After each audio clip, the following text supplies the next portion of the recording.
Anong magiging game sa mga babaeng walang kamuwang-muwang sa sex and shit? Game? Game. Ano ang magiging game sa mga babaeng walang kamuwang-muwang sa sex and So shit? ano yan? Hindi niya pa babae? Siguro. Or babae niya na? Check mo muna rin kung ilang taon yung babae. O yun, importante yun ha. Edad ha. Pero kunyari lagay natin sa ano tol, babae niya na. Kunyari babae niya na, hindi niya nadidiskartehan. Kunyari babae niya na. Para sa akin tol, kunyari yung babae, kunyari virgin pa. Sa tingin ko, wag mong try kuhain yung virginity niya nga eh. Sa tingin ko, hayaan. Ibigay niya sa'yo. Hayaan mo lang na siya yung magkusa. Yun ang Kung sa kailan tingin siya maging kong- ready. ganun. Sa tingin ko yun ang best move dun sa mga virgin. Di ba? Hindi naman din yun yung mini-mission talaga. Sa bagay. Di ba? Oo, Hindi sa naman bagay. yun yung dapat tinitignan mo eh. Bagay. Baka bata pa to. Nagtanong dyan.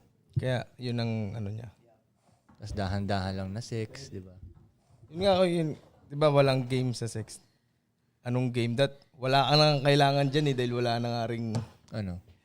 Baka kasi yung tanong niya kung ipapasok ko lang sa sexting ha. Paano, baka iniisip niya, kailangan bang galingan? O ano? Hindi. Kaya, Pero let's say, kunyari, hindi Wala niya pa na rin. babae. Oo. Kunyari, hindi niya pa babae. Anong game? Turo mo na lang ko yung tinuturo mo na kailangan mas isipin mo na mas fragile yan, mas patient ka sa mga virgins kasi nga.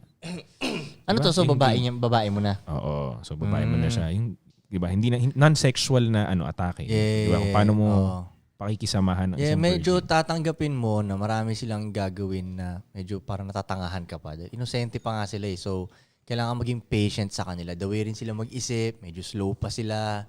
Yan. May yung para sa iyo na hindi naman nakakatakot, mas takot sila doon. Yun, kailangan maging patience ka talaga.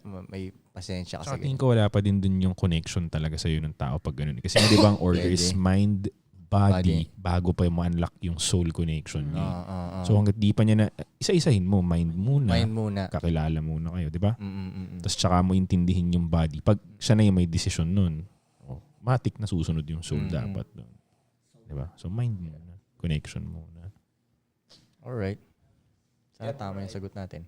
I think babae rin ang nagbubukas ng gates para sa sexual interaction, hindi naman lalaki. Oo nga, babae talaga. Di ba? So, Sila yung bubuka ka eh. oo. So, Mag-unlock sila eh. Welcome. open sesame. slide to unlock. Up Oo, close. sila talaga may decision eh. No? So, Nag-i-invite sila eh. yeah. Ikaw, ang trabaho mo lang, ma-invite. Ma-invite. That ka-invite ka. Invite ka.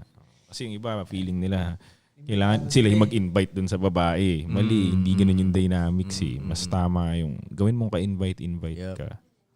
Then, on her own terms.